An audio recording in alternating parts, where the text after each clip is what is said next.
नमस्कार। दोपहर समाचार में आपका स्वागत है।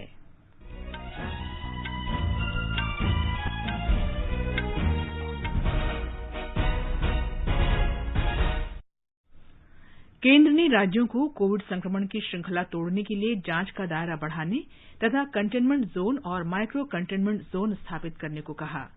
देश में अब तक 7 करोड़ 30 लाख से अधिक कोविड टीके लगाए गए। 4 राज्यों और केंद्र शासित प्रदेश में विधानसभा चुनाव में विभिन्न राजनीतिक दलों के वरिष्ठ नेता मतदाताओं को अपने पक्ष में करने के सभी प्रयास कर रहे हैं। प्रधानमंत्री नरेंद्र मोदी ने उग्रवादी संगठनों से हिंसा का रास्ता छोड़ने और आत्मनिर्भर असम के निर्माण में योगदान का आग्रह किया। पर्यावरण मंत्री प्रकाश जावड़ेकर ने कहा, सरकार कार्बन उत्सर्जन कम करने और ऊर्जा की बचत के लिए अगले कुछ वर्षों में सभी सामान्य बल्बों को एलईडी बल्बों में बदलेगी। उपराष्ट्रपति एम वेंकैया नायडू ने जनजातीय समुदायों के कल्याण और विकास को प्राथमिकता देने का आह्वान किया। सीबीएसई शैक्षिक सत्र 2021-22 के लिए 9वीं से 12वीं कक्षा तक के पाठ्यक्रम में कोई कटौती नहीं करेगा। अमेरिका, दक्षिण कोरिया और जापान परमाणु तथा बैलिस्टिक मिसाइल कार्यक्रमों को बंद करने के लिए उत्तर कोरिया पर दबाव रखने के वास्ते मिलकर कार्य करने पर सहमत। और मियामी ओपन टेनिस टूर्नामेंट के पुरुष सिंगल्स के खिताबी मुकाबले में हुवैत हुरकच का सामना यानिक सिनर से होगा।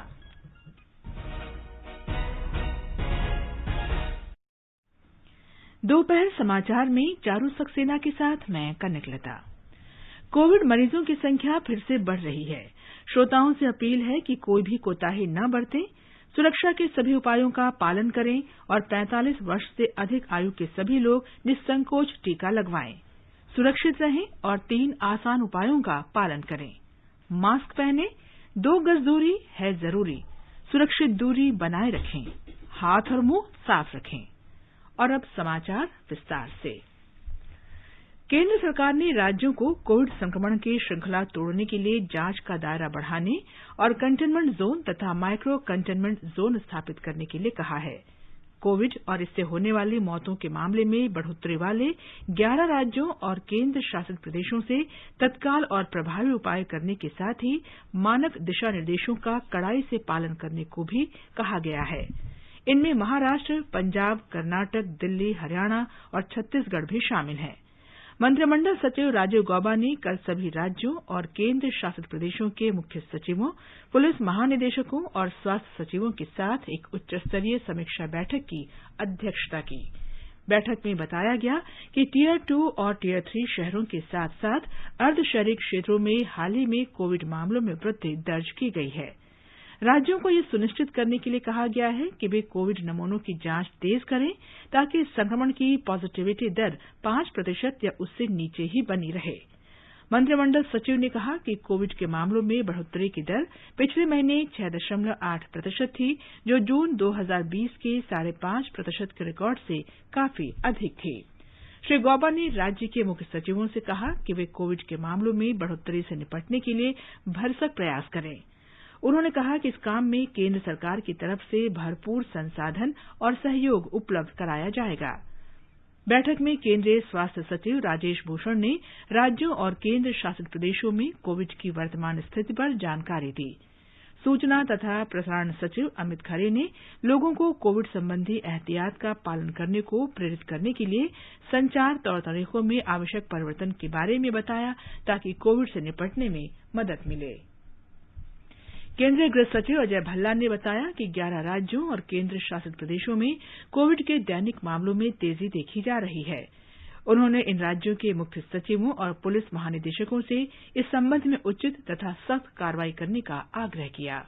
मध्य प्रदेश में कोविड महामारी के सक्रिय मामलों की संख्या 19,336 हो गई है। हमारे संवाददाता ने बताया है कि राज्य में शुक्रवार को महामारी के 2,777 नए मामले दर्ज किए गए, जबकि 1,482 लोग संक्रमण से ठीक हुए।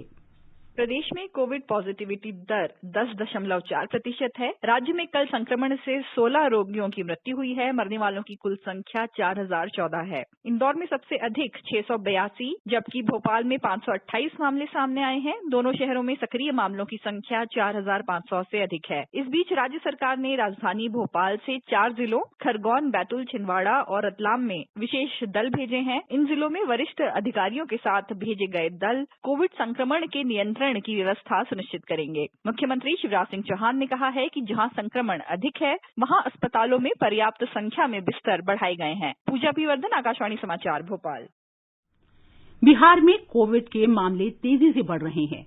662 नए मामलों के साथ सक्रिय मामलों की संख्या 2363 हो गई है। हमारे संवाददाता ने बताया कि सबसे ज्यादा 287 मामले पटना जिले से हैं।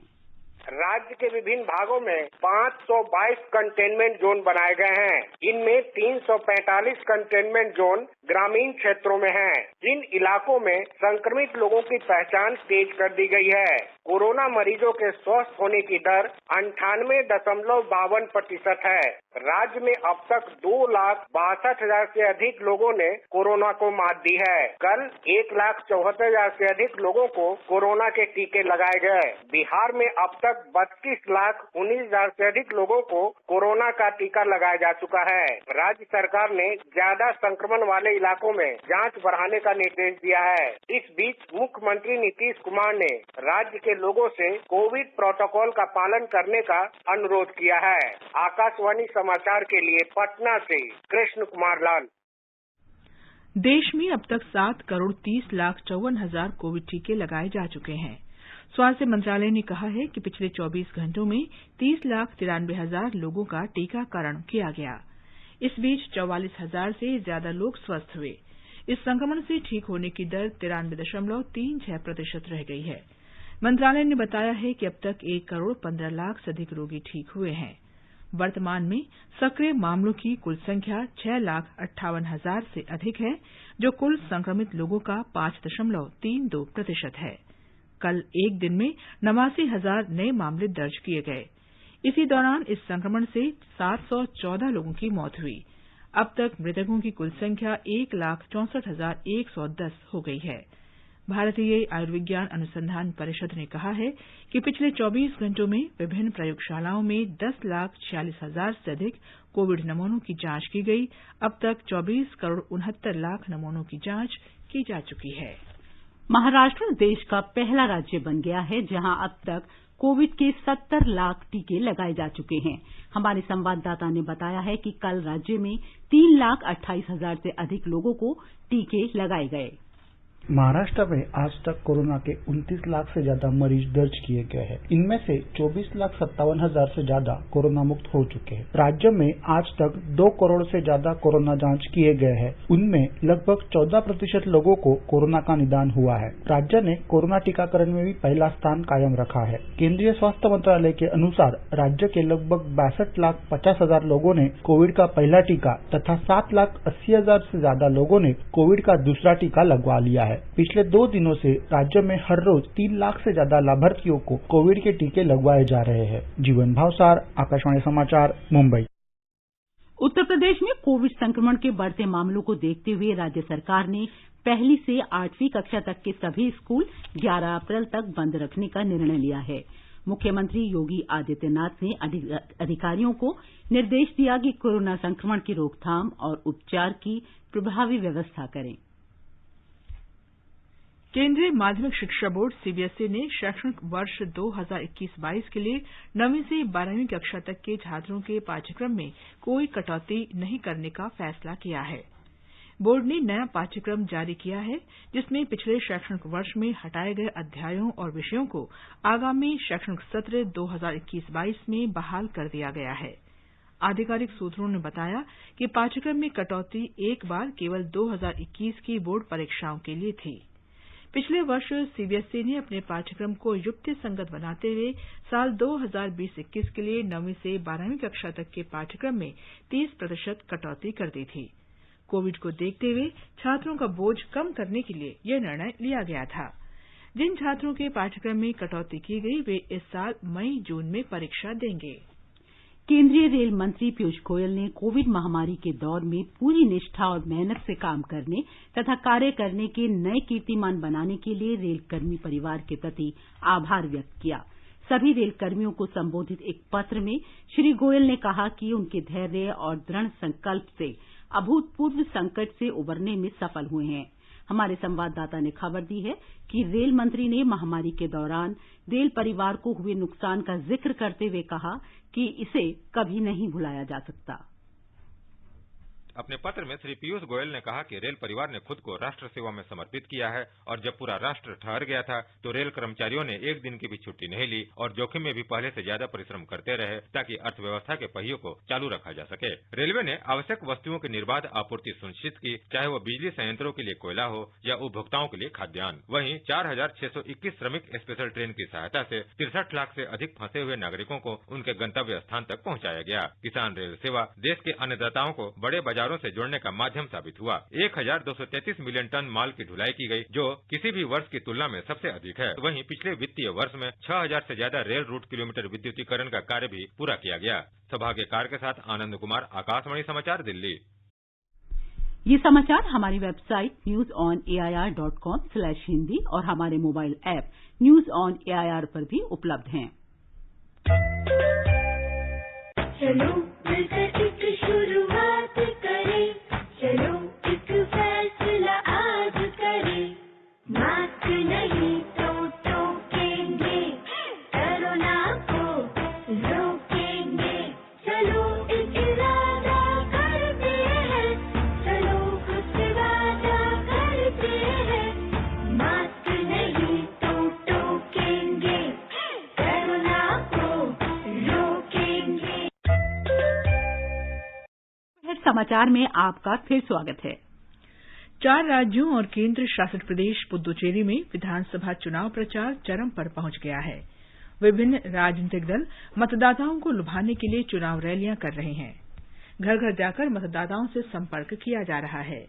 भाजपा के वरिष्ठ नेता और प्रधानमंत्री नरेंद्र मोदी ने पूर्वोत्तर के उग्रवादी संगठनों से आग्रह किया है कि वे हिंसा का रास्ता छोड़ दें और आत्मनिर्भर असम के निर्माण में योगदान करें।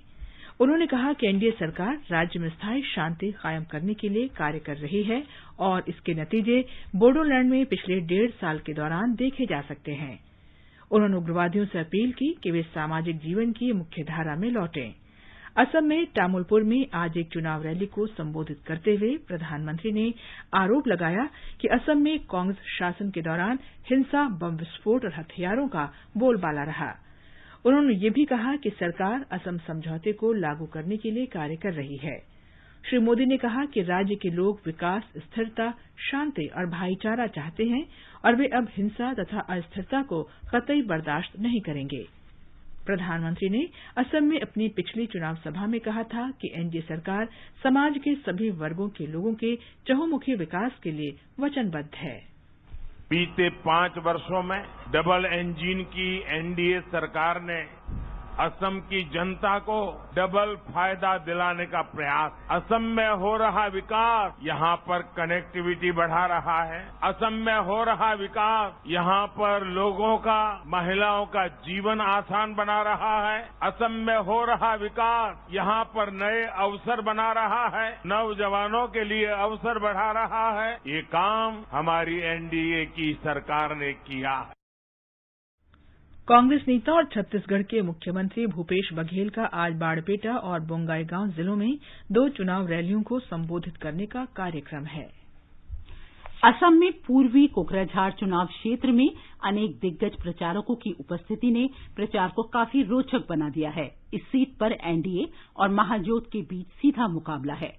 हमारे संवाददाता ने बताया है कि बोडोलैंड स्वायत्त शासी क्षेत्र की स्थापना के बाद कोकराझार महत्वपूर्ण राजनीतिक केंद्र बन गया है।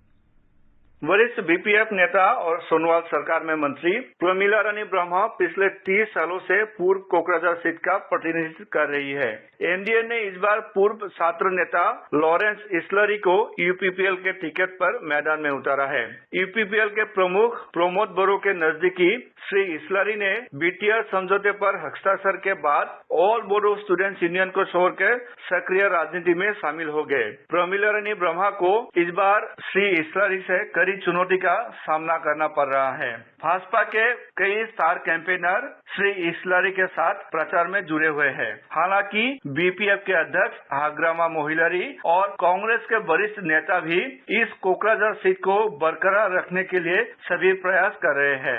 इस सीट पर हालांकि कुल 5 उम्मीदवार मैदान में है, लेकिन मुख्य मुकाबला 2 बड़ो राजनीतिक दल बीपीएफ और यूपीपीएल के बीच होने की संभावना है। मानस प्रतिम शर्मा, आकाशवाणी समाचार, गुवाहाटी। इस सीट पर 6 अप्रैल को मतदान होगा। पश्चिम बंगाल में विधानसभा चुनाव के तीसरे चरण के लिए प्रचार पूरे जोरों पर है। हमारे संवाददाता ने बताया है कि विभिन्न पार्टियों के दिग्गज नेता और स्टार प्रचारक आज रैलियां और रोड शो कर रहे हैं। भाजपा के वरिष्ठ नेता और प्रधानमंत्री नरेंद्र मोदी अब से थोड़ी देर बाद तारकेश्वर और उसके बाद सोनारपुर में चुनावी सभाओं को संबोधित करेंगे। वहीं भाजपा नेता और उत्तर प्रदेश के मुख्यमंत्री योगी आदित्यनाथ विभिन्न स्थानों पर चुनावी सभाओं को संबोधित कर रहे हैं। रायदिघी में एक जनसभा को संबोधित करते हुए तृणमूल कांग्रेस प्रमुख और मुख्यमंत्री ममता बनर्जी ने नागरिकता संशोधन कानून, एनआरसी और जनसंख्या रजिस्टर को लेकर भाजपा की कड़ी आलोचना की। ममता बनर्जी ने चुनावी रैलियों में सांप्रदायिक नारों को बढ़ावा देने के लिए एआईएमआईएम और फुरफुरा शरीफ के आईएसएफ की निंदा की। दूसरी ओर अधीर रंजन चौधरी, अब्बास सिद्दीकी सहित संयुक्त मोर्चा के अन्य स्टार प्रचारक भी अपने गठबंधन के प्रत्याशियों के समर्थन में धुआंधार चुनावी सभाएं कर रहे हैं। धर्मेंद्र कुमार राय, आकाशवाणी समाचार, तारकेश्वर, हुगली। तीसरे चरण का मतदान 6 अप्रैल को होगा और इस दौरान हुगली, हावड़ा और दक्षिणी 24 परगना जिलों के 31 विधानसभा निर्वाचन क्षेत्रों में वोट डाले जाएंगे। 234 सीटों वाली तमिलनाडु विधानसभा के लिए चुनाव प्रचार अपने चरम पर है और विभिन्न पार्टियों के नेता राज्य का तूफानी दौरा कर रहे हैं। 6 अप्रैल को एक चरण में होने वाले मतदान के लिए कुल 3,998 उम्मीदवार चुनाव मैदान में हैं। मौसम विभाग द्वारा राज्य के कई इलाकों में भीषण गर्मी पड़ने के पूर्वानुमान को ध्यान में रखते हुए कल चुनाव प्रचार की अवधि 2 घंटा बढ़ा दी गई है।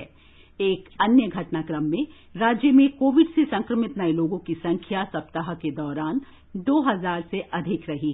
डीएमपी पार्टी की सांसद कनिमोझी ने आज कोविड महामारी से संक्रमित होने के बाद चुनाव प्रचार का अपना कार्यक्रम स्थगित कर दिया है। केरल में प्रचार समाप्त होने में केवल कुछ घंटे शेष रह गए हैं। सभी प्रमुख राजनीतिक दलों के राष्ट्रीय स्तर के नेता राज्य में विभिन्न बैठकें कर रहे हैं। चुनावी तैयारी जोरों पर चल रही है। मतदान में पारदर्शिता सुनिश्चित करने के लिए सभी मतदान केंद्रों में वेबकास्टिंग की व्यवस्था की जाएगी। तकनीकी गड़बड़ी वाले स्थानों पर सीसीटीवी कैमरे लगाए जाएंगे। संवेदनशील मतदान केंद्रों में केंद्रीय बल और पर्यवेक्षक तैनात किए गए हैं। कोविड महामारी के कारण राज्य में अधिक मतदान केंद्र स्थापित किए गए हैं। आगे बढ़ने से पहले मुख्य समाचारों पर एक नजर। केंद्र ने राज्यों को कोविड संक्रमण की श्रृंखला तोड़ने के लिए जांच का दायरा बढ़ाने, कंटेनमेंट जोन और माइक्रो कंटेनमेंट जोन स्थापित करने को कहा। देश में अब तक 7 करोड़ 30 लाख से अधिक कोविड टीके लगाए गए। 4 राज्यों और केंद्र शासित प्रदेश में विधानसभा चुनाव में विभिन्न राजनीतिक दलों के वरिष्ठ नेता मतदाताओं को अपने पक्ष में करने के सभी प्रयास कर रहे हैं। प्रधानमंत्री नरेंद्र मोदी ने उग्रवादी संगठनों से हिंसा का रास्ता छोड़ने और आत्मनिर्भर असम के निर्माण में योगदान का आग्रह किया। पर्यावरण मंत्री प्रकाश जावड़ेकर ने कहा, सरकार कार्बन उत्सर्जन कम करने और ऊर्जा की बचत के लिए अगले कुछ वर्षों में सभी सामान्य बल्बों को एलईडी बल्बों में बदलेगी। उपराष्ट्रपति एम वेंकैया नायडू ने जनजातीय समुदायों के कल्याण और विकास को प्राथमिकता देने का आह्वान किया। सीबीएसई शैक्षिक सत्र 2021-22 के लिए 9वीं से 12वीं की कक्षा तक के पाठ्यक्रम में कोई कटौती नहीं करेगा। अमेरिका, दक्षिण कोरिया और जापान परमाणु और बैलिस्टिक मिसाइल कार्यक्रमों को बंद करने के लिए उत्तर कोरिया पर दबाव बनाए रखने के लिए मिलकर कार्य करने पर सहमत। मियामी ओपन टेनिस टूर्नामेंट के पुरुष सिंगल्स के खिताबी मुकाबले में हुएत हुरकुच का सामना यानिक सिनर से होगा।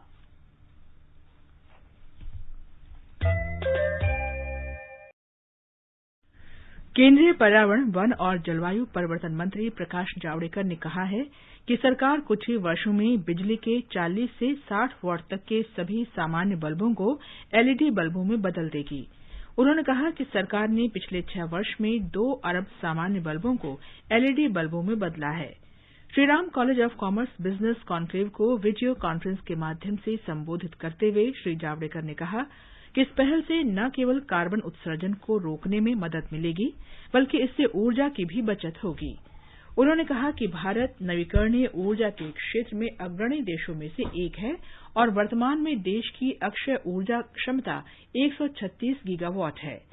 जलवायु परिवर्तन के मुद्दे पर पर्यावरण मंत्री ने कहा कि भारत जलवायु परिवर्तन के लिए जिम्मेदार नहीं है, क्योंकि अब तक हुए कार्बन उत्सर्जन में उसका योगदान केवल 3% है, जहां अमेरिका और यूरोप का योगदान 30% और चीन का करीब 20% है। India is only 3% for carbon emissions over last century or 2 centuries. So we are not responsible for climate change. But because we are suffering, because we are vulnerable, and in any such crisis, in any such disasters, who suffers? The poor. And therefore, we have to be doing more actions to save ourselves. उपराष्ट्रपति M Venkaiah Naidu ने आदिवासी समुदायों के विकास और कल्याण को प्राथमिकता देने पर जोर दिया है। आदिवासियों के प्रति पूर्वाग्रह न रखने का सुझाव देते हुए उन्होंने कहा कि हम प्रकृति के साथ पूरे तालमेल और सादगी से जीवन बिताने वाले आदिवासी समुदायों से बहुत कुछ सीखना होगा। वे आज ओडिशा के भुवनेश्वर में उत्कल विश्वविद्यालय के 50वें दीक्षांत समारोह को संबोधित कर रहे थे। आदिवासी सहकारी विपणन विकास federation of India limited TRIFED ने mygov.in के सहयोग से 2 दिलचस्प प्रतियोगिताएं शुरू की हैं। ये हैं be a brand ambassador of tribes India और be a friend of tribes India. इन प्रतियोगिताओं के माध्यम से आदिवासियों की शिल्पकला, संस्कृति और जीवन शैली को बढ़ावा दिया जाएगा, ताकि प्रतियोगिताओं के माध्यम से जनजातीय विरासत, कला और शिल्प के बारे में आम लोगों में रुचि पैदा हो। जनजातीय लोगों द्वारा उत्पादित सामान खरीदकर लोग समग्र आदिवासी सशक्तिकरण में अपना योगदान दे सकते हैं। ट्राइब्स के ब्रांड एम्बेसडर बने भारत देश ने ग्राहकों में आदिवासी उत्पादों की विशेषता वाली कहानियों को आमंत्रित किया है। ये कार्यक्रम 30 सेकंड से 5 मिनट तक के लघु वीडियो के रूप में होनी चाहिए। प्रतिभागियों को यूट्यूब पर अपलोड करके वीडियो के लिंक के रूप में अपनी जानकारी साझा करनी होगी। ये प्रतियोगिता 14 मई को आयोजित होगी। इस प्रतियोगिता की जानकारी mygov.in पर उपलब्ध है। फरवरी में माईगोव के साथ मिलकर आयोजित की गई थी। केंद्रीय गृह मंत्रालय ने पंजाब सरकार को आगाह किया है कि वो राज्य के सीमावर्ती जिलों में किसानों द्वारा बंधुआ मजदूर रखने की गैर कानूनी और अमानवीय प्रथा से निपटने के लिए उचित कार्रवाई करें। सीमा सुरक्षा बल ने गृह मंत्रालय को सूचित किया है कि बिहार और उत्तर प्रदेश के मानसिक रूप से बीमार लोग राज्य के सीमावर्ती जिलों में बंधुआ मजदूर के रूप में काम कर रहे हैं। बल ने केंद्रीय गृह मंत्रालय को सूचित किया कि उसने गुरदासपुर, अमृतसर, फिरोजपुर और अबोहर जिलों के सीमावर्ती क्षेत्रों से पिछले 2 वर्षों में इस तरह के 58 श्रमिकों को छुड़ाया है। गृह मंत्रालय ने राज्य सरकार से इस मामले में प्राथमिकता के आधार पर उचित कार्रवाई करने और इस बारे में मंत्रालय को सूचित करने को कहा है। जम्मू कश्मीर के शोपियां जिले के सेधवा इलाके में आज सुरक्षा बलों और आतंकवादियों के बीच मुठभेड़ शुरू हुई। ताजा समाचार मिलने तक मुठभेड़ जारी थी। ब्यौरे की प्रतीक्षा है। राष्ट्रपति रामनाथ कोविंद को आज नई दिल्ली के अखिल भारतीय आयुर्विज्ञान संस्थान एम्स की गहन चिकित्सा इकाई आईसीयू से विशेष कक्ष में स्थानांतरित कर दिया गया। उनके स्वास्थ्य में लगातार सुधार हो रहा है। डॉक्टर उनके स्वास्थ्य की दिन रात निगरानी कर रहे हैं और उन्हें आराम करने की सलाह दी गई। अखिल भारतीय आयुर्विज्ञान संस्थान में राष्ट्रपति कोविंद की हृदय की सफल बाईपास सर्जरी की गई। ये समाचार आकाशवाणी से प्रसारित किए जा रहे हैं। ताजा समाचार जानने के लिए आप हमारे Twitter handle @AIR News Hindi को फॉलो कर सकते हैं। कोरिया और जापान उच्च स्तरीय सुरक्षा वार्ता के दौरान उत्तर कोरिया पर उसके परमाणु और बैलिस्टिक मिसाइल कार्यक्रमों को बंद करने का दबाव बनाए रखने के लिए एकजुट होकर कार्य करने को राजी हो गए हैं। अमेरिका के मैरीलैंड राज्य के एनापोलिस में स्थित नौसेना अकादमी में कल आयोजित वार्ता के एक दिन बाद एक संयुक्त वक्तव्य में अमेरिकी राष्ट्रपति जो बाइडेन के राष्ट्रीय सुरक्षा सलाहकार जेक सुलिवन, जापान के राष्ट्रीय सुरक्षा सलाहकार शिगेरू कितामुरा और दक्षिण कोरिया के राष्ट्रीय सुरक्षा सलाहकार सू हून ने समन्वित त्रिपक्षीय सहयोग के जरिए परमाणु निरस्त्रीकरण के मसले को सुलझाने की अपनी वचनबद्धता दोहराई। तीनों देश उत्तर कोरिया को लेकर संयुक्त राष्ट्र सुरक्षा परिषद के उस संकल्प पर पूरी तरह से अमल करने को भी राजी हुए जिसमें परमाणु प्रसार रोकने और कोरिया प्रायद्वीप में शांति और स्थिरता बनाए रखने की बात कही गई थी। मियामी ओपन टेनिस टूर्नामेंट के पुरुष सिंगल्स के खिताबी मुकाबले में हुवैत हुरकज का सामना यानिक सिनर से होगा। इटली के यानिक सिनर स्पेन के रोबर्टो बतिस्ता अगुत को 5-7, 6-4, 6-4 से हराकर अपने टेनिस करियर के पहले एटीपी मास्टर्स फाइनल में पहुंचे। एक अन्य सेमीफाइनल में हुवैत हुरकज ने आंद्रे रूबलेव को 6-3, 6-4 से पराजित कर फाइनल में जगह बनाई। महिला सिंगल्स का फाइनल एश्ले बार्टी और बियांका आंद्रेस्क्यू के बीच आज खेला जाएगा। मौजूदा चैंपियन और विश्व की नंबर 1 खिलाड़ी एश्ले बार्टी ने सेमीफाइनल में एलिना स्वितोलिना को आसानी से 6-3 से हराकर फाइनल में जगह बनाई। दूसरे सेमीफाइनल में 8वीं वरीयता प्राप्त बियांका आंद्रेस्क्यू ने 23वीं वरीयता प्राप्त ग्रीस की मारिया सक्कारी को 7-6, 3-6, 7-6 से हराकर फाइनल में जगह पक्की की। भारतीय खाद्य सप्ताह बीजिंग स्थित होटल में आयोजित किया गया। इस आयोजन में भारत के विभिन्न राज्यों के खाद्य पदार्थ चीनी लोगों के लिए आकर्षण का केंद्र बने। भारतीय व्यंजनों को चीनी और अन्य विदेशियों ने बड़ी रुचि के साथ पसंद किया। इस आयोजन में भारतीय चाय, चाट, पानीपुरी और चाउमीन, कुल्फी और विभिन्न प्रकार की मिठाइयां शामिल थीं। सलाद के लिए एक विशेष काउंटर सजाया गया था। जम्मू कश्मीर में श्री अमरनाथ यात्रा 28 जून से शुरू होगी। इस वर्ष लगभग 6 लाख श्रद्धालुओं के यात्रा में शामिल होने की संभावना है। ब्यौरा हमारे संवाददाता से। दक्षिण कश्मीर में श्री अमरनाथ जी के हिमालय गुफा तीर्थ स्थल पर 56 दिनों तक चलने वाली वार्षिक तीर्थ यात्रा के लिए पंजीकरण इस महीने की पहली तारीख से पहलगाम और बाल्टल मार्गों के लिए देश भर के 446 नामित बैंकों के माध्यम से आरंभ हो चुका है। राज्य सरकारों या केंद्र शासित प्रदेशों द्वारा अधिकृत रूप से डॉक्टरों या चिकित्सा संस्थानों द्वारा जारी स्वास्थ्य प्रमाण पत्र यात्रा शुरू करने के लिए अनिवार्य है। 13 वर्ष से कम या 75 वर्ष से अधिक आयु के लोगों और 6 सप्ताह से अधिक गर्भवती महिलाओं को यात्रा के लिए पंजीकृत नहीं किया जाएगा। केवल उन्हीं यात्रियों को जिनके पास विशिष्ट तिथि और मार्ग का परमिट होगा को जम्मू के भगवती नगर आधार शिविर से आगे बढ़ने की अनुमति दी जाएगी।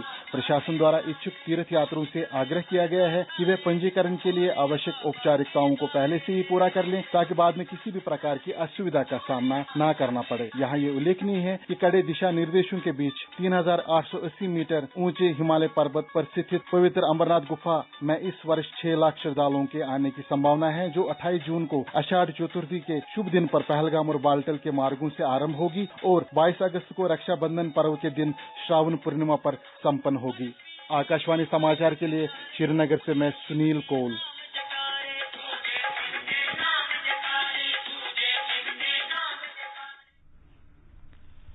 अंत में मुख्य समाचार एक बार फिर। केंद्र ने राज्यों को कोविड संक्रमण की श्रृंखला तोड़ने के लिए जांच का दायरा बढ़ाने और कंटेनमेंट जोन तथा माइक्रो कंटेनमेंट जोन स्थापित करने को कहा।